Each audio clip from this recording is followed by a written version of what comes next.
تو اس لیے میں اس جگہ کا انتخاب کیا۔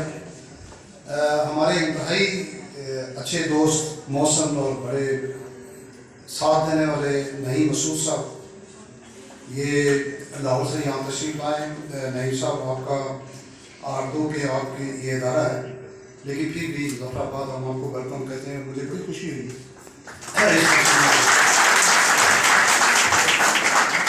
مجھے انیل صاحب نے نہیں بتایا تھا، لیکن میری کچھ چھٹی اس طرح رہی تھی کہ نعیم مسعود صاحب بھی ہوں گے، تو اگر نعیم مسعود صاحب اگر میں نہ گیا تو بڑی مجھ پہ پلینٹی پڑ سکتی ہے۔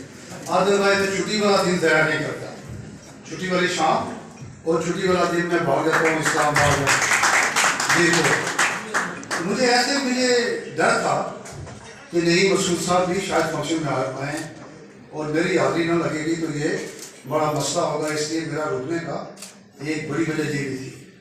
انیل صاحب آپ کا بہت شکریہ، آپ نے مجھے بلایا۔ آپ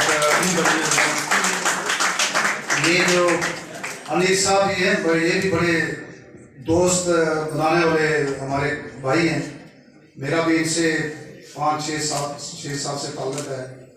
ایک ادارہ اس کی سرپرستی کر رہے ہیں، علم کے فروغ کے لیے جدوجہد کر رہے ہیں، تو اس میں میری جو کہ ان کے ساتھ پہلے بھی کوآپریشن رہا، انیل صاحب انشاءاللہ اس کو ہم آئندہ بھی جاری رکھیں گے۔ پروفیسر نرگس سعید صاحبہ ہیں، یہ آپ کے لیے بڑی بلیسنگ ہے، کیونکہ فیمیل کی بڑی تعداد ہے، تو یہ آپ کے لیے بڑی بلیسنگ ہے کہ ان کی سرپرستی بھی آپ کو حاصل ہے۔ میڈم آپ کا بہت شکریہ، آپ نے مجھے بھی بتایا۔ دوسری ہماری میڈم ہیں شائستہ آفتاب، میڈم آپ سے فرسٹ ٹائم انٹریکشن ہوا، بڑی خوشی ہوئی آپ سے مل کر، اور آپ کے ادارے کی پرنسپل ڈاکٹر صاحب آپ کا بھی بہت شکریہ، آپ نے ہمیں دعوت، کیونکہ آپ کا ادارہ یونیورسٹی آف آزاد جموں و کشمیر سے اس کی ایفیلیشن ہے، اور ایک لحاظ سے میں اس کو یہ سمجھتا ہوں کہ بالکل جس طرح میرا ایک ڈپارٹمنٹ یا میری ایک فیکلٹی ہے، اس طرح وہ ادارے جو آزاد جموں و کشمیر یونیورسٹی کے ساتھ جن کی ایفیلیشن ہے، جن کے لیے اور جن کو ڈگری یونیورسٹی آف آزاد جموں و کشمیر دیتی ہے، وہ میرے لیے بالکل اسی طرح ہے جس طرح میری ایک فیکلٹی ہے، میرا ایک ذہنی کیمپس ہے اور میرا ادارہ ہے، تو میں آپ کو بھی اپنے ادارے کی طرح سمجھتا ہوں۔ میری خواہش ہے کہ نیکسٹ ایئر آپ یہ پروگرام کریں تو یہ آج سارا بھرا ہو students, you are the ambassador of this institute, تو آپ اور اسٹوڈنٹس کو بھی لائیں، کیونکہ اسٹوڈنٹ زیادہ ہوں گے، ڈپارٹمنٹ زیادہ ہوں گے، ٹیچر زیادہ ہوں گے، تو آپ کی کوالٹی آف ایجوکیشن، آپ کا جو ایک ٹریننگ ہے وہ بہتر ہو سکتی ہے۔ اسٹوڈنٹس زیادہ آنے کے لیے مجھے انہوں نے بتایا انیل صاحب نے کہ پری میڈیکل کے اسٹوڈنٹس ہیں، ڈی پی ٹی کے اسٹوڈنٹس ہیں، اور میں آپ کو آج یہ اوپن کہتا ہوں کہ ڈی پی ٹی کے حوالے سے اور ارتھ سائنسز کا کوئی اور بھی ڈپارٹمنٹس کھولیں جو یونیورسٹی آف آزاد جموں و کشمیر کو آپ کو ہیلپ آؤٹ کر سکتی ہے with regard to human resource. آپ کو اچھے ٹیچر، کبھی کوئی لیکچر کی ضرورت پڑے آپ ہم سے رابطہ کریں، ہم آپ کو بالکل ٹیچر بھی دیں گے۔ اسٹوڈنٹس کی ٹریننگ کے حوالے سے آزاد جموں و کشمیر یونیورسٹی آپ کو ہر وقت پوری طرح تیار ہے۔ ہم نیکسٹ ایئر مارچ اپریل میں ہیلتھ سائنسز میں 2 اور اچھے ڈپارٹمنٹس شروع کر رہے ہیں، ایک ہے اسکول آف نرسنگ اور دوسرا ہے یہ فارمنگ جو میڈم آپ اس کو اسٹارٹ کریں۔ تو ساری جدوجہد کا مقصد یہ ہے، میں آپ کو بتاؤں، جو انیل صاحب بھی کر رہے ہیں، جو نعیم مسعود صاحب بھی کر رہے ہیں، جو میڈم بھی لگی ہوئی ہیں، ہم لوگ بھی لگے ہوئے ہیں، کہ آپ نے ریاست کے جو ہمارا فیوچر ہے، یوتھ ہے، اس کو پراپر ٹریننگ دے سکیں، اس کو پراپر ایجوکیٹ کر سکیں۔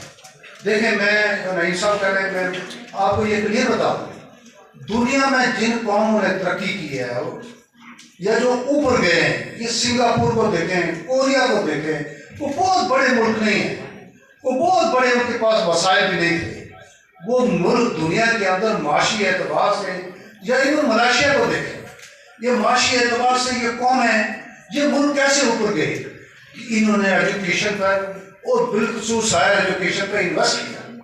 میں جب انگلینڈ میں پی ایچ ڈی کر رہا تھا، اس وقت مہدی محمد ملائیشیا کے پریزیڈنٹ تھے، اور ہر یونیورسٹی میں، انگلینڈ کی یونیورسٹی میں ایک بڑی تعداد ملائیشین اسٹوڈنٹس کی، انہوں نے پورا ایک فیز بنایا، اس فیز کے اندر ہم اتنے لوگوں کو ٹرین کریں گے، اتنے لوگوں کو کوالیفائڈ کریں گے، اتنے لوگوں کو پی ایچ ڈی کریں گے، اور آپ کو بتاؤں کہ ملائیشیا کی ترقی کا یا اس کو دنیا میں اوپر لے جانے کا سب سے بڑا کریڈٹ مہاتیر محمد کو جاتا ہے. انہوں نے یہ کریڈٹ اپنی ایجوکیشن پہ انویسٹ کرتے تھے تو لیا ہے. تو جن لوگوں نے، جن قوموں نے، جن ملکوں نے ترقی کی ہے، آپ بھی دیکھیں. اب تو انٹرنیٹ کا دور ہے، آپ گوگل کے اندر جائیں، آپ سنگاپور کو دیکھیں ہے کتنا ہے ملک، آپ کوریا کو دیکھیں، کوریا دو نیشن، دو ملکوں کے اندر تقسیم ہو گئے، لیکن اس کے باوجود ان کے اختلافات بھی ہیں، ان کے اور ایشوز بھی ہیں، لیکن انہوں نے ایجوکیشن پہ انویسٹ کیا اور وہ قوم دنیا کے نقشے کو اوپر چلی گئی. اور یہ ہمارا بھی خیال ہے کہ جب تک ہم اپنے یوتھ کو پراپر ٹریننگ نہیں دیں گے، پراپر ایجوکیشن نہیں دیں گے، ان کو فیسیلیٹیٹ نہیں کریں گے، ہمارا ملک ترقی نہیں کر سکتا. آپ کو پتہ ہے انڈیا کی ترقی کا ایک بڑا راز آپ کے سامنے آ جاتا ہے. انڈیا اس وقت آئی ٹی کے میدان میں امریکہ سے اوپر چلتا ہے. آئی ٹی کے میدان میں India with regard to its level and category India امریکہ سے اوپر چلا گیا. اور دو شعبے میں آپ کو بتاؤں، میں فروری میں انگلینڈ گیا تھا، دو شعبے اس وقت دنیا میں ان کی اتنی بڑی ڈیمانڈ ہے کہ آپ اس کا تصور نہیں کر سکتے. ایک آئی ٹی اور کمپیوٹر اور دوسرا یہ ہیلتھ سائنس جو آپ نے بھی شروع کیا ہوا ہے. تو میں انیس صاحب کو سجیسٹ کروں گا، حالانکہ میں وائس چانسلر ہوں، میں اس پہ کر سکتا ہوں کہ اور ادارے نہ کھلیں.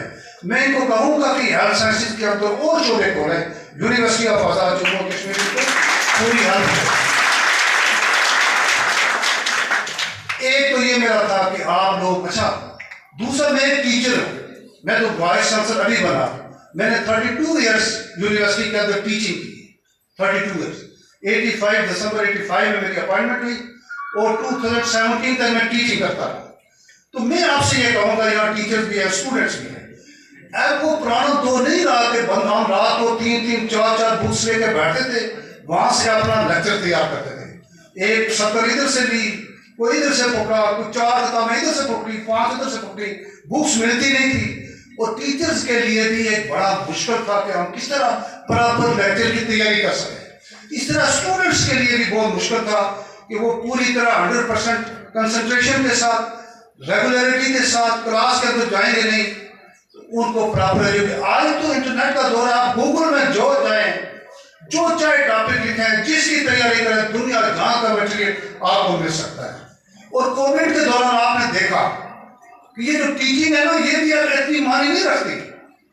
کووڈ کے دوران آپ نے دیکھا کہ ایک دنیا نے ایک نیا ماڈل دیکھا کہ لوگوں نے کس طرح ایجوکیشن کو پروموٹ کیا with physical absence of the teacher.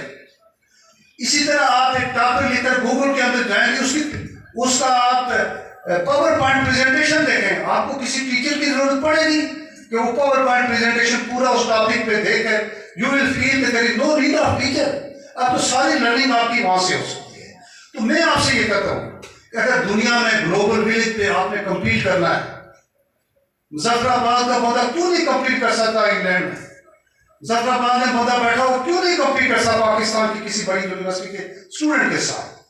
میں آپ کو صرف ایک ایگزامپل دوں. میں جب انگلینڈ میں پی ایچ ڈی کر رہا تھا تو میرا بھی 1 سال نہیں تھا، میں ایک بہترین پبلیکیشن، میں نے ایک پبلیکیشن ہم نے پریزنٹ کی لندن میں جا کر ایک کانفرنس کے اندر.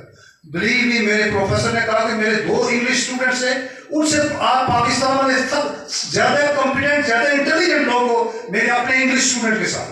اور وہاں میں نے دیکھا کہ بالکل یہ بات صحیح نہیں ہے کہ ہماری کوئی انٹلیکچل لیول بر صغیر یا ایشیا کے لوگوں کا کم ہے، جو محنت کرتا ہے وہ اوپر جاتا ہے. اس کی میں دوسری ایگزامپل، اچھا نہیں ہوتا اپنی بات کرنا. میں کے پی کے میں نے اپلائی کیا وائس چانسلر کے لیے، یہ نہیں مسعود صاحب کو پتہ ہے، ان کو میری پوری اسٹوری کا پتہ ہے. ادھر ہم انٹرویو کے لیے گئے، 9 یونیورسٹیز کے لیے وی سی شپ کے لیے پوسٹیں آئی تھی 9. میں نے ایک یونیورسٹی کے لیے اپلائی کیا، ہری پور یونیورسٹی. وہ اس لیے کہ وہ ہماری زبان بول، باقی سب پشتو اسپیکنگ ایریاز میں یونیورسٹیز تھی. تو میں نے سوچا کہ اگر ادھر میں وی سی بن بھی گیا تو میرے لیے مشکل ہوگا ڈلیور کرنا. لہٰذا میں نے ہری پور کا انتخاب کیا کہ یہ ہماری زبان اور ان کی زبان ایک ہے، کلچر ایک ہے، تو میں ادھر ایڈجسٹ ہو سکتا ہوں. اندر میں گیا، مجھے ڈاکٹر عطاء الرحمان صاحب اس کمیٹی کے چیئرمین تھے. مجھے 3 بار انہوں نے کہا کہ آپ ایک اور یونیورسٹی بتا دیں. تو میں نے کہا نہیں، میری ایک ہی چوائس ہے، وہ ہری پور ہے. اگر میرا میرٹ آتا ہے تو آپ اس میں مجھے کرتے ہیں، نہیں آتا تو کوئی بات نہیں. اور آپ کو پتہ ہے I was the first Kashmiri person یا ٹیچر جس کو KPK کی یونیورسٹی میں بطور وائس چانسلر اپائنٹ کیا. تو مظفرآباد آنے سے پہلے میں وہاں سے ریزائن کر کے جا رہا تھا.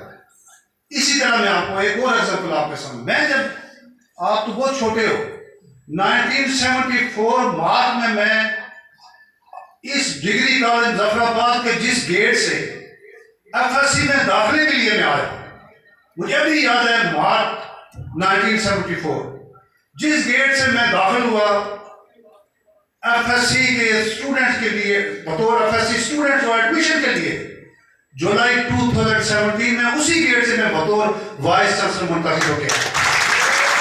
تو میں آپ سے یہ کہوں گا اپنی ایجوکیشن پہ فوکس کریں, اور اس کا میں آپ کو کریڈٹ دے, میرے والدین تھے وہ مجھ پہ انویسٹ کرتے تھے. ایگریکلچر یونیورسٹی فیصل آباد میں پڑھتا تھا, اس وقت یہ ڈاکخانے کے لیے پیسے بھیجتے تھے, اور جب مجھے پیسے ملتے تھے پوری رات مجھے نیند نہیں آتی تھی کہ میرے والد نے کس طرح یہ پیسے کما کے مجھے بھیجے ہوئے. ہم اپنے والدین کی مشقت کو, ان کی خواہشات کو, ان کے ڈریمز کو ریئلائز کرتے تھے کہ میرے والدین میرے بارے میں کیا سوچتے ہیں, میرے والدین کی فیلنگز کیا ہے, میرے والدین کس مشقت سے پیسے کما کے مجھ پہ خرچ کر رہے ہیں. آج کی نسل اس سے دور ہو گئی اور ان کو احساس نہیں کہ یہ والدین کے ڈریمز کیا ہے, یہ مشقت کر کے دن رات ہمارے بارے میں ان کی فیلنگز کیا ہے. تو میں آپ سے بچے آپ سے یہ کہوں گا اور آپ سے ایکسپیکٹ کرتا ہوں کہ ذرا سوچیں ہم والدین کے بارے میں جو آپ پہ انویسٹ کر رہے ہیں, جو دن رات محنت کر رہے ہیں, جو رات کو سوتے ہیں آپ کے بہتر فیوچر کے لیے. ان کو خواب آتے ہیں کہ میرا بیٹا یا بیٹی ادھر پہنچے ہوں گے, ان کا خیال کریں. کبھی دنیا میں آپ ناکام نہیں ہو سکتے, یہ میں آپ کو کبھی نہیں ہو سکتے. اور دوسری بات, کبھی آپ یہ نہ سوچیں کہ یہ جو پوسٹیں ہیں یہ کسی اسپیسیفک فرد کے لیے بنائی گئی ہے. آپ بلیو میں آپ یہاں سے عہد کر کے اٹھیں کہ آپ محنت کریں گے اور کسی پارٹیکولر پوسٹ کے لیے, کسی پارٹیکولر پوزیشن کے لیے جدوجہد کریں گے. اللہ آپ کا اگر ساتھ اس کا بلیو کرے, نماز پڑھے, اللہ سے دعا کرے, والدین سوال ہی پیدا نہیں ہوتا. کیا یہ میں آپ کو اپنی پریکٹیکل لائف کی ایگزامپل بتاتا ہوں. ایسا ہو ہی نہیں سکتا کہ آپ محنتی ہوں. مثلا وائس چانسلر کے لیے جو ریکوائرمنٹس ہیں نا یہ میں نے پوری کی ہے نا. ایسے سوالش پر تو ویسی نہیں بتائی تھے, پوچھیں کہ بڑی اسٹرانگ کمیٹی ایک ہوتی ہے, اس سے آپ کو تھرو ہونا پڑتا ہے, اور اندر ایک گھنٹے کا انٹرویو ہوتا ہے. آپ کا پوری لائف کا ایک پورا ریکارڈ ان کے سامنے ہوتا ہے. تو ریکارڈ بنایا تو میں پیش ہوا نا وائس چانسلر کے لیے, اور میں کوئی دور نہیں رہتا. یہ بھی نہ سوچے میں کراچی کا رہنے والا ہوں یا کسی بہت بڑی فیملی کا جس کے پیچھے بہت بڑا میرے گوالے کا رہنے والا بندہ. تو اگر میں محنت کر کے یہاں پہنچ سکتا ہوں تو وائی ڈیٹ مظفرآباد شہر کا مطلب. تو میری آپ سے کہنا کہ ہمارے ملک کے بہت برے حالات ہیں. اس کی ملک 1947 میں بنا, آج بھی وہ ہماری عادت یہ ہے کہ کل یہ ملک بنایا تو ہم ایمرج ہو رہے ہیں. آج پولیٹیکل سٹیبلٹی کو دیکھیں, اکنامک سٹیبلٹی کو دیکھیں, ہمارے جو سوسائٹی کے جو ریلیشن شپ ہے, سوسائٹی کے جو قدریں ہیں ان کو دیکھیں, بڑے برے حالات.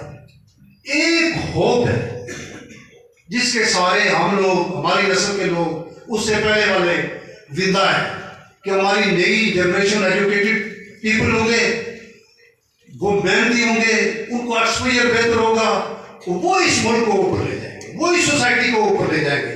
یہ ہماری آپ سے ایکسپیکٹیشنز ہے. اس کے لیے آپ نے کرنا کیا ہے؟ نمبر 1 کہ آپ کا پرسنل کریکٹر, کہ آپ خود کتنے زبردست آدمی ہو.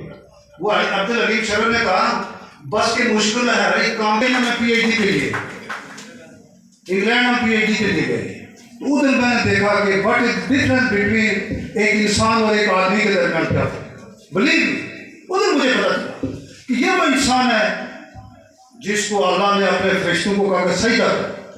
پہلے میں سوچتا تھا کہ کیا ہے, جب ہم اپنے ملک میں ہوتے تھے کہ یہ کس سے سجدہ کرواتے ہیں, کس کو.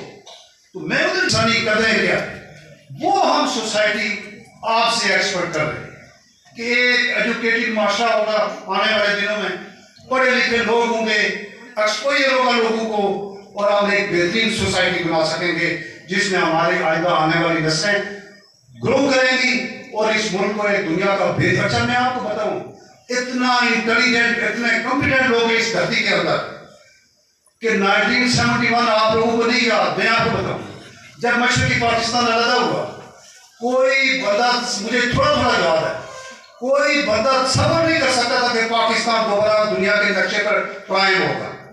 اور انڈیا نے اس وقت کہا کہ ہم نے دو قومی نظریہ ختم کر دیا دفن کر دیا.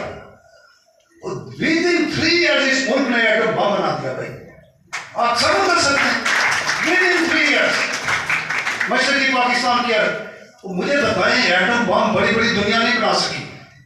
تو یہ پیچھے برین تھا یہ پیچھے انٹلیکچوئل لیول تھا یہ پیچھے سائنٹیفک آبزرویشن تھی یہ نالج تھا. یہ ہماری قوم کو حاصل ہے. ہماری قوم بدبختی کدھر ہے کہ ایک پراپر لیڈرشپ اس کو نہیں مل سکی اور وہ لیڈرشپ کس نے دینی ہے وہ آپ نے دینی ہے. اور اس کے لیے سب سے پہلے پرسنل کریکٹر ہے کوالٹی ایجوکیشن ہے اس کے پیچھے پڑھنا ہے ایک مقصد کے اصول کے لیے جدوجہد کرنی ہے. تو میری دعا ہے کہ اللہ تبارک و تعالیٰ آپ سب کو اپنی امان میں رکھے بہترین قوم میں ہمیں ملے. اور اس ادارے کے لیے میں پھر یہ کہوں گا انیس صاحب آپ کو جو یونیورسٹی آپ میں نے جب انہیں مجھے مسعود صاحب نے بھی کہا اور انیس صاحب میرے پاس پہلی دفعہ گئے تھے کہ یہاں ڈی پی ٹی حالانکہ ہم افیلیشن میں بہت ٹائم لگاتے ہیں اور بہت ایک ایویلیویشن کا اور ایگزامینیشن کا اور چیکنگ کا ایک بڑا سخت سسٹم ہے. لیکن مجھے پتا تھا کہ انیس صاحب کبھی غلط بات نہیں کر سکتے اور ان کے پیچھے نہیں مسعود صاحب ہیں تو ہم نے وداؤٹ ویسٹنگ دیئر ٹائم ہم نے ان کو افیلیشن دی. اور آئندہ بھی اس ادارے کے لیے جس کی سرپرستی نعیم صاحب کر رہے ہیں جس کو دیکھ رہے ہیں انیس صاحب دیکھ رہے ہیں جن کو میڈم دیکھ رہی ہیں AJK یونیورسٹی مظفر آباد کی طرف سے میں آپ کو اشور کرتا ہوں کہ ہمارا پورا تعاون آپ کے ساتھ رہے گا پورے.